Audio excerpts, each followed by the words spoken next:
This is Sparta!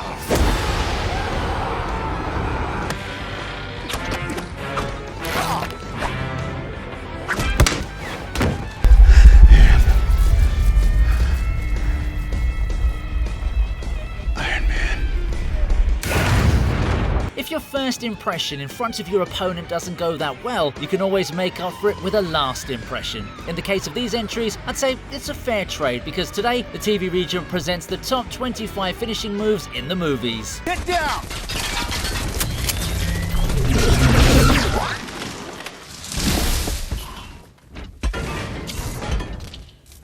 Iron Man wasn't seen as a team player early on in the MCU, but look no further than Iron Man 2 to prove that statement wrong.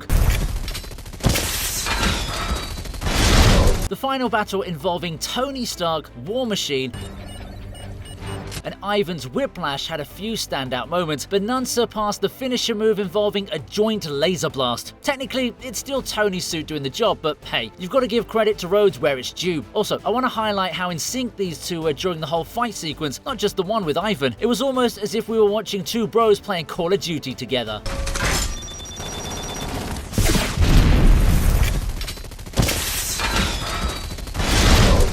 See that? Yeah, nice.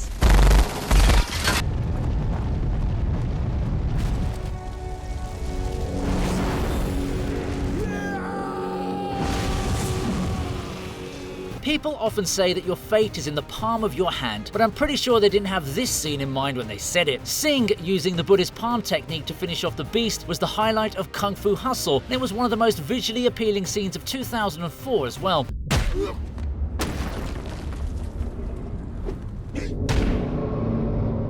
Everything about it was so extra, and yet it just felt so right. Also, shout out to Singh's super durable pants for withstanding so much force, and all of those flames as well. Yeah, they're definitely on the same level as the Hulk's bottoms.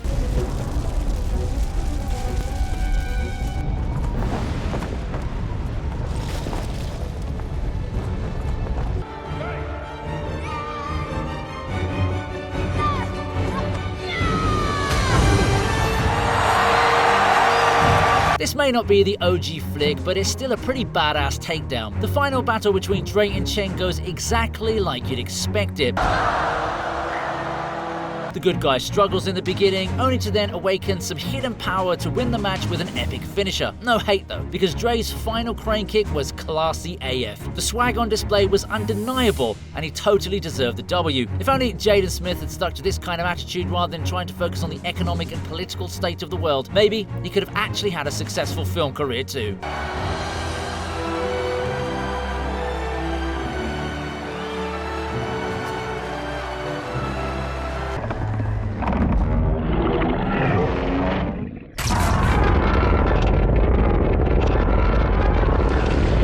Finisher moves aren't always about humans fighting with their gadgets or fists. You've got to give the monsters a chance too, especially if said monster happens to be the king of his kind. The MonsterVerse Godzilla definitely had his moments to shine in his 2014 debut, which was totally needed because of the super dark lighting.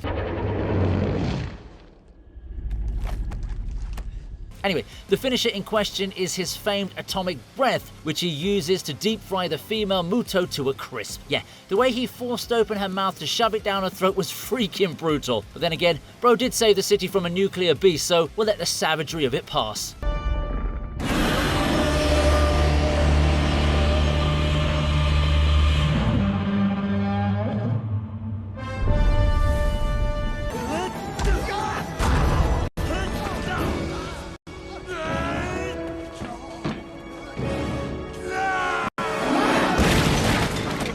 Jackie Chan shows up in one of his most hilarious yet badass roles of all time, Wong Fei Hung, aka the fighter who loves drinking. The final battle against Lo Hoi Kung, played by Ken Lo, was certainly a display, but I can't exactly explain of what. Yes, the premise of using alcohol for Wong here is like using spinach for Popeye. Bro became overpowered to a whole other level, but I can't for the life of me explain what these moves are.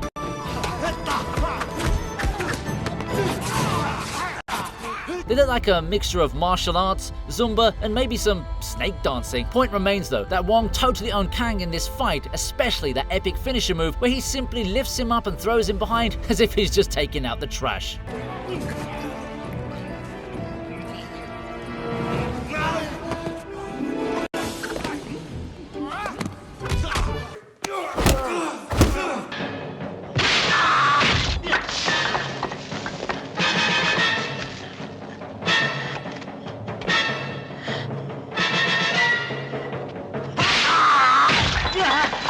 Some people like to call it the Iron Palm, and others state that it's the Iron Fist technique, but the point remains that it's a badass finisher move that made Shinpei a lethal fighter. Many people say that this was an essential movie when it came to making kung fu films more mainstream in America, and if you look at the moves on display, I wouldn't disagree. That thug had no idea what was coming his way the moment Shinpei showed off his glowing hands. Normally, if you see a man with red hands, you should get the heck out of there. But the plot needed the goon to be humiliated, so we got this epic display of the Iron Fist, or Palm, or call it whatever you want. You know, I too am blessed with this technique, although my hands only turn red when I accidentally take my pizza out of the oven without my mitts on.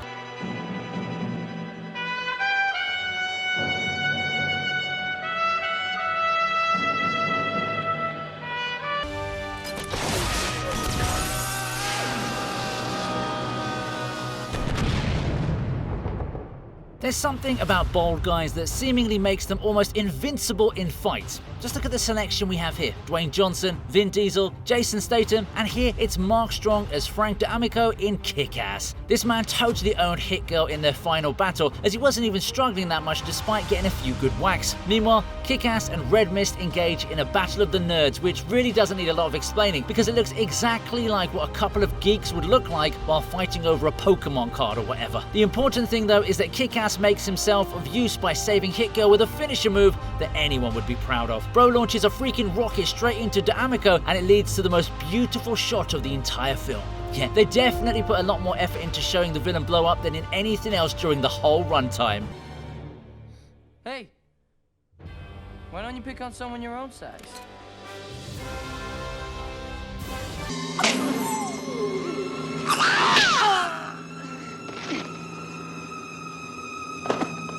This film remains the most profitable martial arts movie of all time, and for good reason. Bruce Lee delivers on the acting as well as the fighting, specifically in his match against O'Hara. Bro was in no mood to be merciful, and rightfully so. What O'Hara did was definitely deserving of a finisher move like that. What makes it so epic is the fact that Lee isn't even trying to beat him at 100% in the actual fight. He's just using some basic moves and still manages to win convincingly. That is, of course,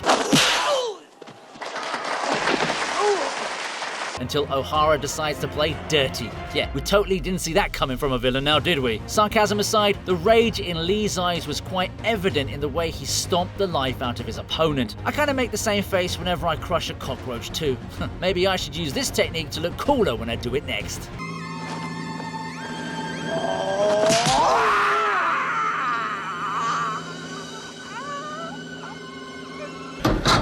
Shoot you between the balls!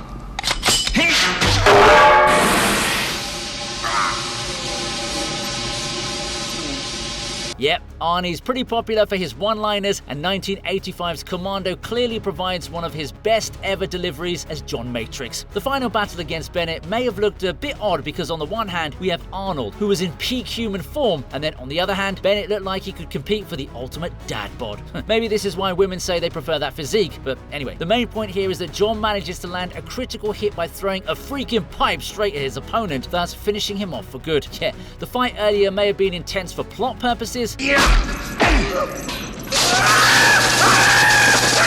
but this final move was as accurate as it could get. And yes, how can anyone forget the whole letting off some steam line from Arnold that's remained relevant even 40 years after the film's release?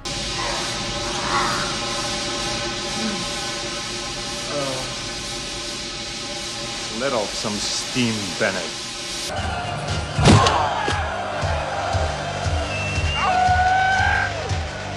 Yeah, this won't be the last you'll see of Jean-Claude Van Damme today, and the moves he displays in this scene serve as great reasoning for it. His character Kurt was supposed to lose this fight to Tong Po because of Eric being supposedly kidnapped, but once we find out that Eric is safe, Kurt can really let loose. And oh boy, he leaves no stone unturned as he fearlessly thrashes Tong Po without any mercy, making him look like a clown in front of everyone, namely Freddie Lee, who's pretty much the key orchestrator here. Some of these moves were way too good to not be seen on repeat, but the best part about the whole thing is when Kurt manages to kick Tong Po out of the ring, but still doesn't take it as a win. This man wants revenge for what was done to Eric as well as Miley, so he wasn't going to let an animal like Tong Po walk away with a mere beating. The blows he struck as his finisher moves would definitely incapacitated the villain from functioning properly again, and I also like that little kick he delivers to Freddie Lee as well, reminding him that he too deserved it.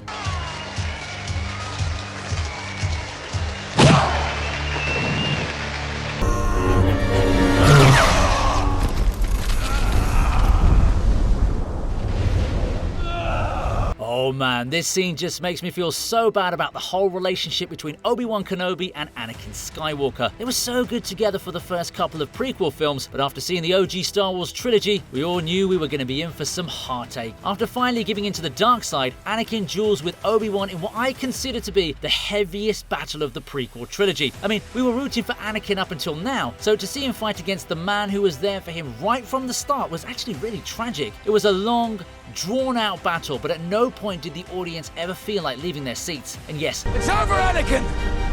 I have the high ground! the finisher slice move that Obi-Wan lands from the higher ground was truly epic to watch, but we all felt a strong sense of unease right after, because it meant that we would finally bid farewell to a character who, in Obi-Wan's own words, was supposed to be the chosen one. Instead, he turned into the greatest screen villain of all time, Darth Vader. But hey, if I'd lost Padme, I'd have given in to the dark side too.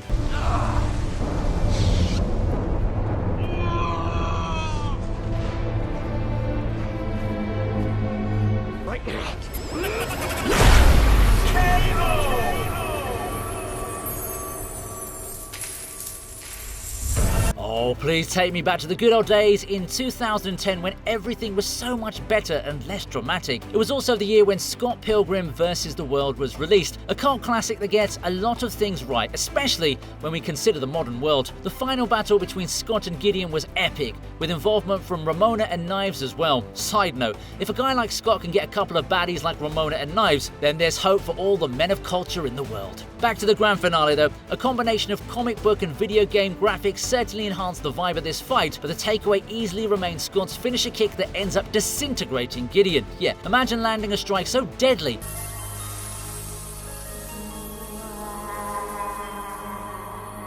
that your opponent literally vanishes in front of your eyes.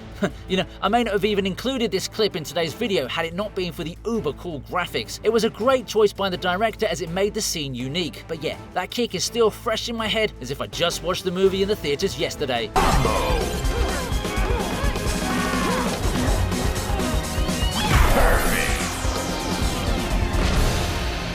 You're the Rocket Man.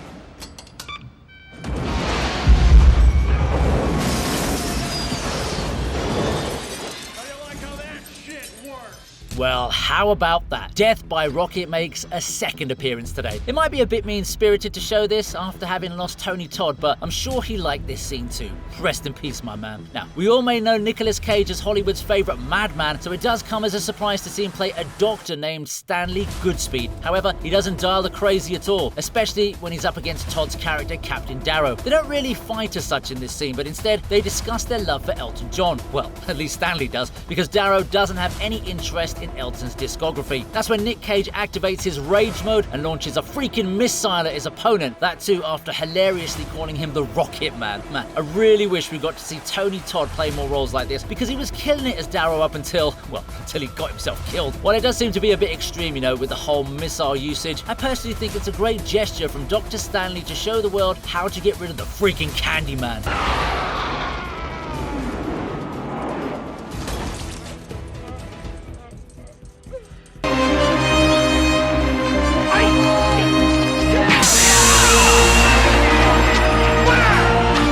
Yes, you you can forget entry number 23 because this is the real deal. For the younger fans of this channel, you may have heard of or watched the popular Netflix series Cobra Kai. Well, here are 2 fun facts for you. Number 1, it was originally a YouTube Red show that got picked up after the platform shut down. Number 2, this actually follows after the immensely popular Karate Kid franchise from the 80s. It's got all the same actors and characters too, most notably Johnny Lawrence and Daniel LaRusso. They start off with some hostility in the show, and the main reason for that is the epic finisher move that LaRusso pulled off to win the Valley Championship.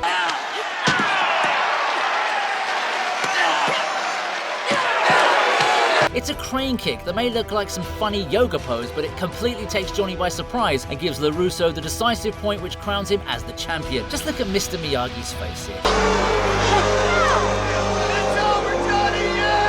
That man couldn't have been any more prouder of his student after seeing such a kick. Not to say that Johnny's the villain here, because he does show support to LaRusso even after losing, but he was definitely taken over by Kreese's toxic leadership style, so he truly needed to experience loss in order to understand he was with the wrong sensei. And yeah, if you watch Cobra Kai, then you'll know that mostly everyone gets a happy ending. You're all right, LaRusso. Thanks a lot.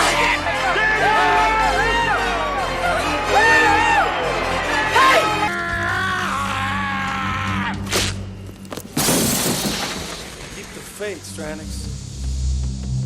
Never thought Steven Seagal would make it to my top 10, you know, but here he is as Casey Ryback against his former superior, William Stranix, played by Tommy Lee Jones, who, in my opinion, has been 50 years old his whole life. I don't remember seeing this guy in anything where he looks a day younger than that, but I'm not here to hate on that old dude, so I'll just focus on how he dies in the most brutal fashion possible. Now, if we consider the premise of this film, it's essentially a case of karma, but the kind where it was incomplete earlier and gets to be fulfilled properly now. Yeah, Ryback and Stranix had their issues earlier, and as fate would have it, they get reunited again in a final battle that gives us a super intense finisher. Yeah, the knife fight was cool and all, but what really impressed me was the way Ryback gouged out Stranix's eyes and then finished him off with a dagger to the head. If that wasn't bad enough, bro smashed his enemy's head right through the system as if to say, yeah, you can go to hell now. Jesus Christ. I knew Steven Seagal was supposed to be a savage, but this was a different level of nonchalance. Moral of the story, don't be a mean boss.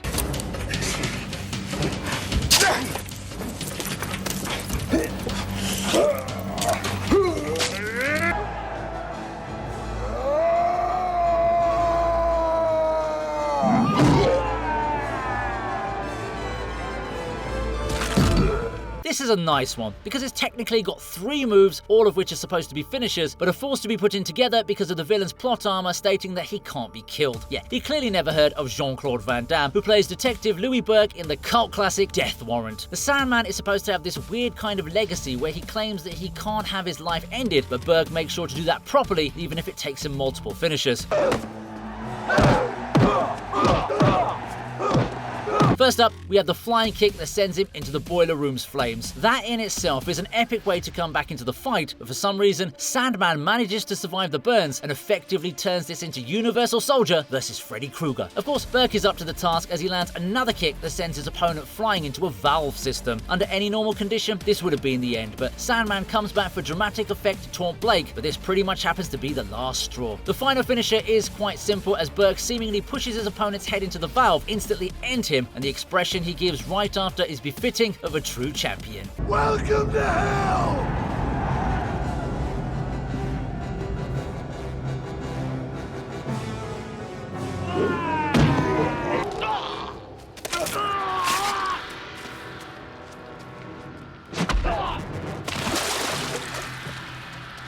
Patrick Swayze may primarily be known for his films like Dirty Dancing, but Roadhouse comes in at a close second, and some of the fight scenes in it are absolutely brutal. James Dalton isn't someone you want to mess with on any given day, but I guess Jimmy Reno was the punk who was feeling the Clint Eastwood level of lucky. Unfortunately for him, Dalton wasn't in a forgiving mood,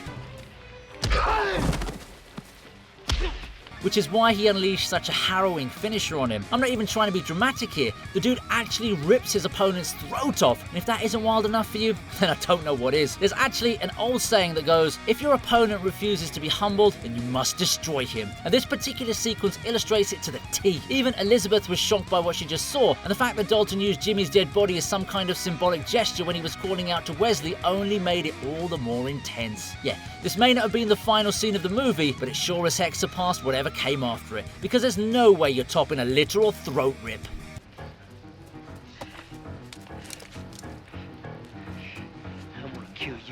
old-fashioned way.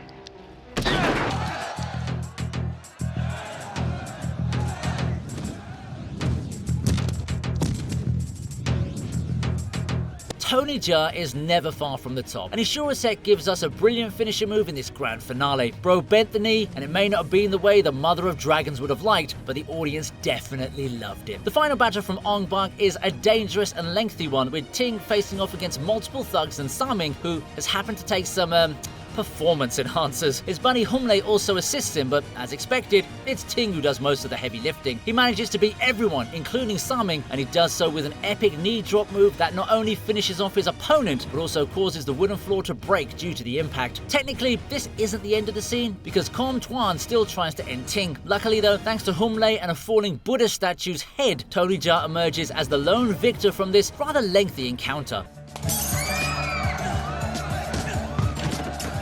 I still gotta give it to the guy for that knee drop move. It really does look like the ultimate finisher, especially if you're caught up in some kind of street fight. The impact from that kind of blow must be overwhelming.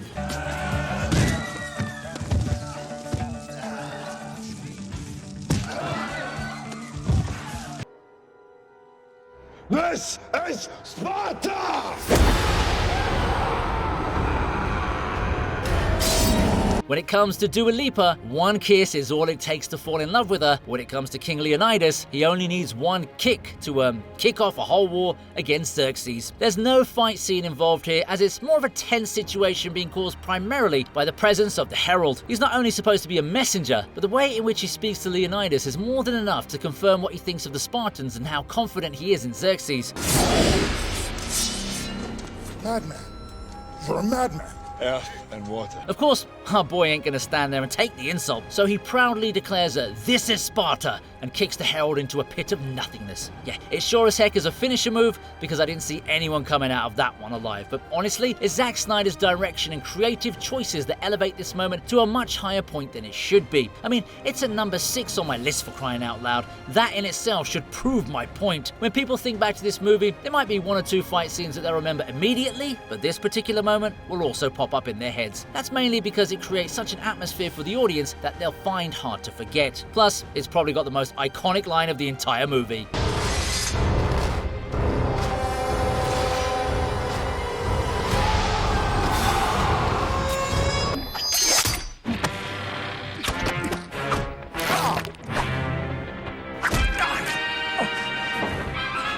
Well, for a movie series that literally has the word kill in its title, I'd say that it was only obvious for a finisher move to have been displayed in the grand finale. The bride is a character who spends both films only hoping to seek revenge for what the titular Bill, her ex, mercilessly did to her. So yeah, when she finally met him after all the stress, she made sure to treat us all to a thrilling display of the 5-point palm exploding heart technique. It's considered to be the ultimate move that the bride's master had taught her, and keeping it a secret from Bill was a wise decision because he totally didn't expect to be dealt with such an effective finisher. The look on his face admits defeat, but also displays surprise over the fact that Uma Thurman had learned a technique that he'd always wanted to learn himself. The look on the bride's face was one of vindictiveness and satisfaction, and she deserved it for sure. I mean, even Bill didn't hold a grudge against her for it. He actually went out on a high, as the person who finished him off was genuinely smiling at him during his final moments. Yeah, I know her actual name is Beatrix Kiddo, but calling her the bride just makes her whole persona so much more badass.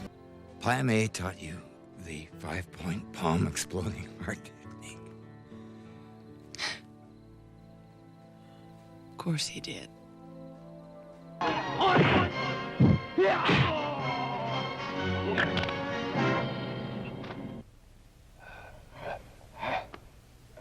This might be a movie that you may not recognize, but I urge you to at least watch the final battle between Prince Yi and Xiao Hai if you do get the time. It's a thrilling display of Buddha-style fighting skills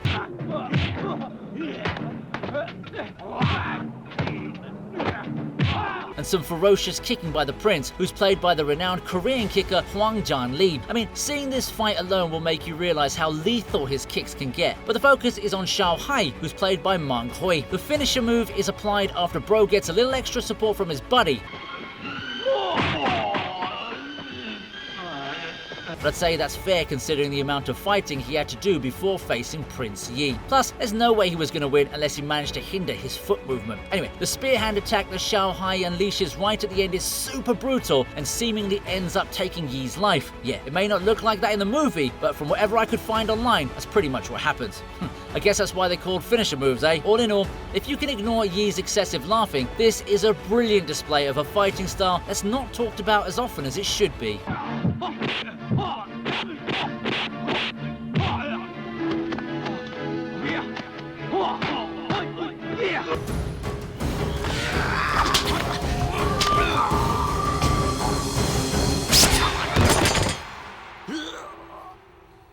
Jet Li's been receiving tons of love recently on the TV region, and I couldn't be happier. In an age filled with CGI and special effects, we often forget the legends of the past, but not me.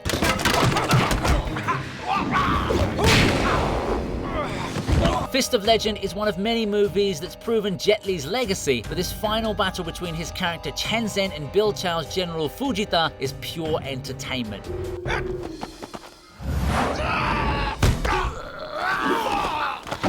It's not a short sequence by any stretch of the imagination, but it's engaging enough to keep our eyes glued to it for its entirety. Eventually, Chen does defeat Chow, and he moves on from the fight, but sore losers don't give up until they use every dirty trick they can think of, which is what Chow does as well. He uses a sword to try and gain an advantage, but Chen's up to the task and manages to use his own belt to counter his opponent. And yes, this is where we see the epic sword and belt combo that finishes off Chow for good. Of course, this particular section does rely on special effects, but it still looks a whole lot better than what we see nowadays.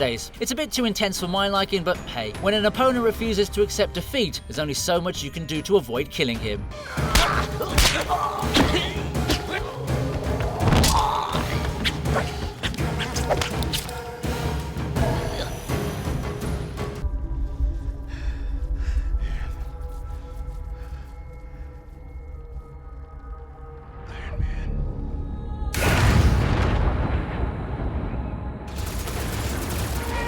The world loves to hate on billionaires, but one of the few elites who does happen to find love in the public eye is none other than Tony Stark. It's probably because he's a lot more than a dude with a massive bank balance, but then again, he does happen to share a lot of the traits that make billionaires succeed in life. One of those traits happens to be sneakiness, which is no shade to anyone at all because it ends up saving half the universe, and I'm not even exaggerating there. Yes, during the epic final battle of Avengers Endgame, Tony Stark realizes there's only one way to stop Thanos, so he activates sneak mode and manages to steal the Infinity Stones from him in a rather efficient manner. I actually don't want to use that word, so I'll go with a sleight of hand, because that's the exact technique Iron Man uses to get the stones and then give Thanos a taste of his own medicine. It may not have been a direct finisher move, but it ended up finishing each and every one of the opposition members, which means that Tony Stark alone managed to defeat Thanos and his entire army. Yep, that's as big of an achievement as anyone can boast.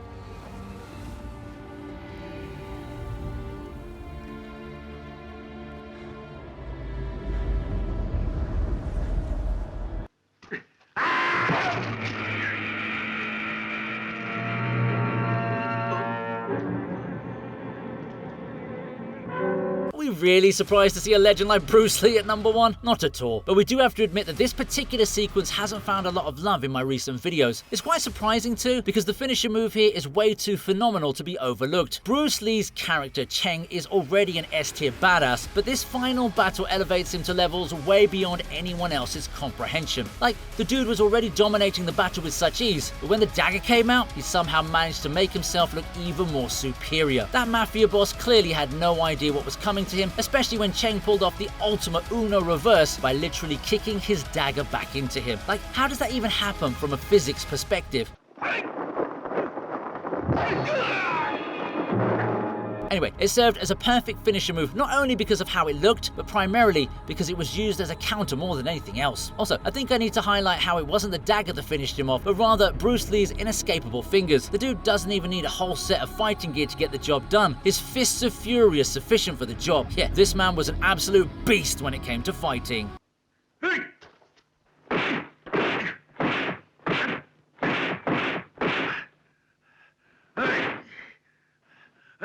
Hope you liked the video. Please subscribe to the TV Regent, and here's another video that I know you're going to enjoy.